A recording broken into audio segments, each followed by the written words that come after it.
Perkenalkan, nama saya Maulana Saril Ardiansyah, nomor absen 20. Perkenalkan, nama saya Said Aladat, nomor absen 31. Perkenalkan, nama saya Fikri Bagas Saputra, nomor absen 12. Perkenalkan, nama saya Muhammad Farzan Nuris dari absen 22. Perkenalkan, nama saya Mayan Eka Praditya dari absen 25. Di sini kami akan menjelaskan komponen-komponen beserta fungsinya yang ada di stand powertrain.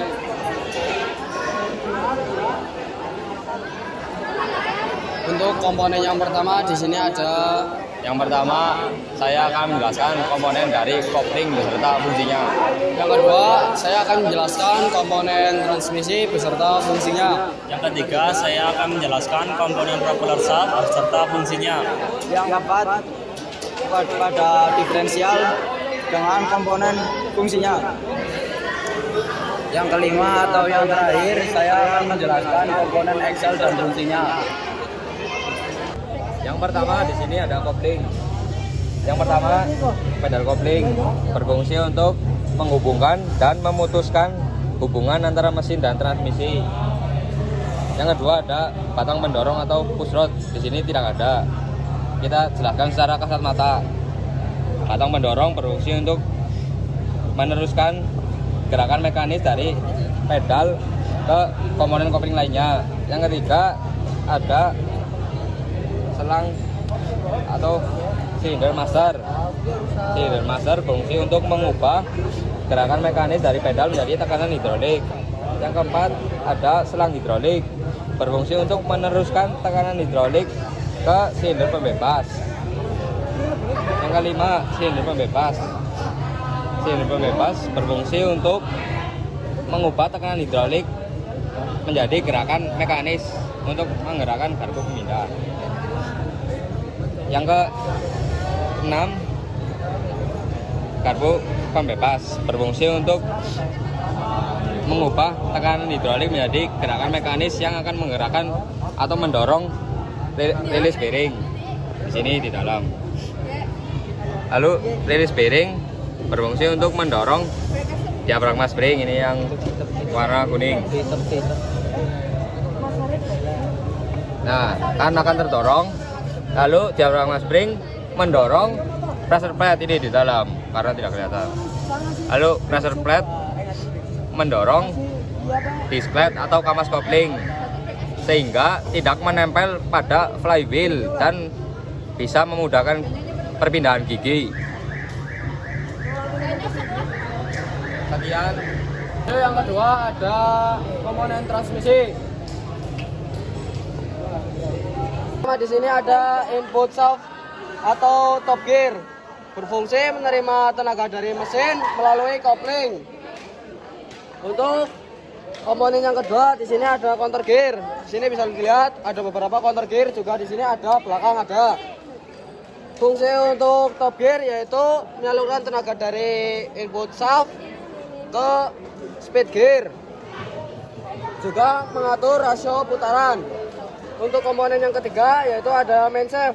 Main shaft terletak pada tengah sini, berfungsi sebagai dudukan dari speed gear dan komponen-komponen dari synchromess. Untuk komponen yang ketiga yaitu ada speed gear. Bisa dilihat di sini ada speed gear. Beberapa speed gear juga di belakang juga ada untuk speed gear gigi 5. Kemudian ada synchromess AC. Untuk synchromess di sini bisa dilihat ada beberapa, juga ada komponen-komponen dari synchromess.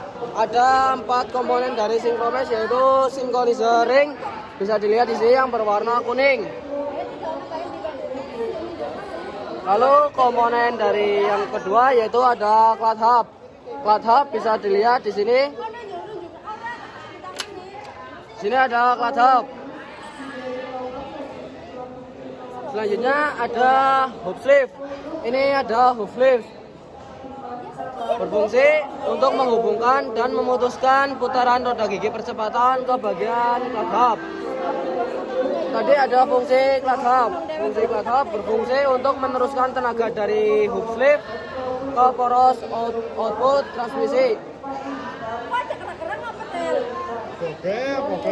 Dan yang keempat dari komponen synchromess yaitu ada shifting key.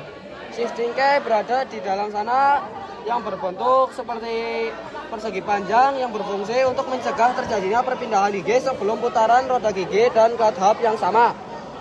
Untuk komponen transmisi selanjutnya yaitu ada idle gear.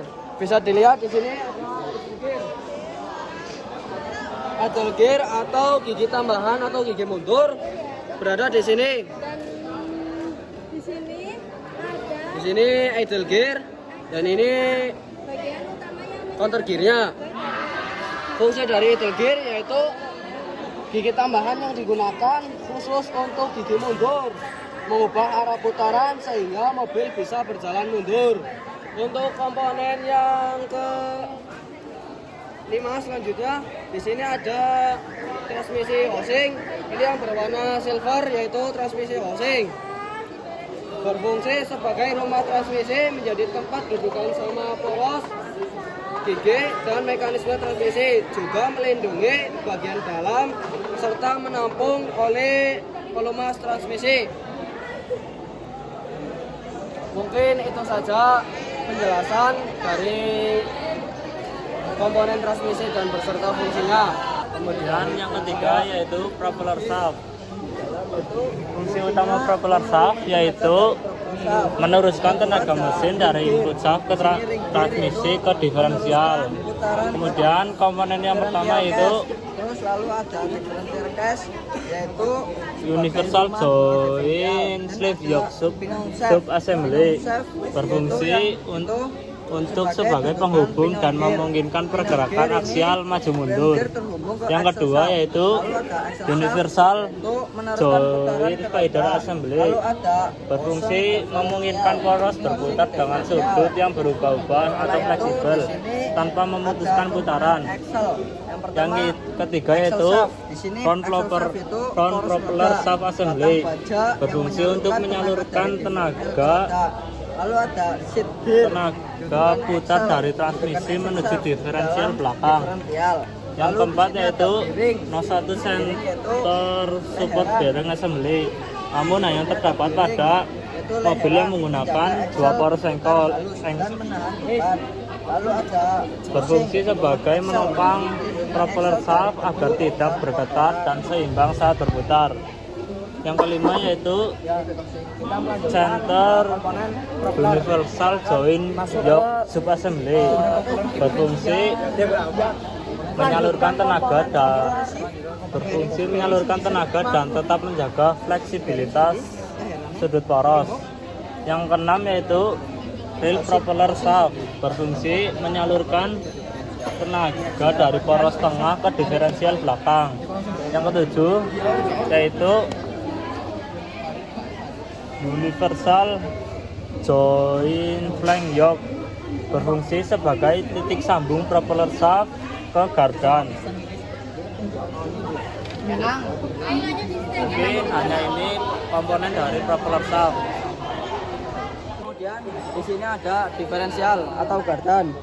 Yang pertama drive pinion gear, berfungsi sebagai roda penggerak penyalur energi dari poros propeller yang nantinya akan disalurkan pada bagian gardan berada di dalam.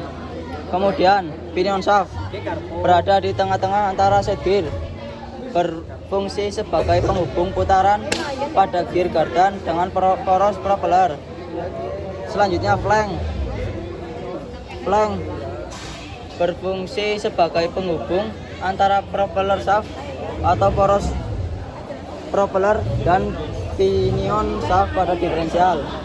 Kemudian housing diferensial berfungsi sebagai pelindung seluruh komponen di dalamnya seperti gear dan bearing agar tidak rusak akibat benturan. Kemudian diferensial S berfungsi sebagai rumah atau wadah pelindung yang menahan komponen internal dan diferensial. Ring gear berfungsi menerima putaran dari drive pinion gear dan meneruskannya ke set gear untuk memutar roda. Selanjutnya set gear berfungsi untuk menerima putaran yang sudah diatur oleh spider gear lalu meneruskannya ke axle shaft. Kemudian axle shaft berfungsi sebagai penghubung dan penerus tenaga putaran dan diferensial ke roda penggerak agar kendaraan bergerak maju, mundur, atau bermanuver. Kemudian pinion gear.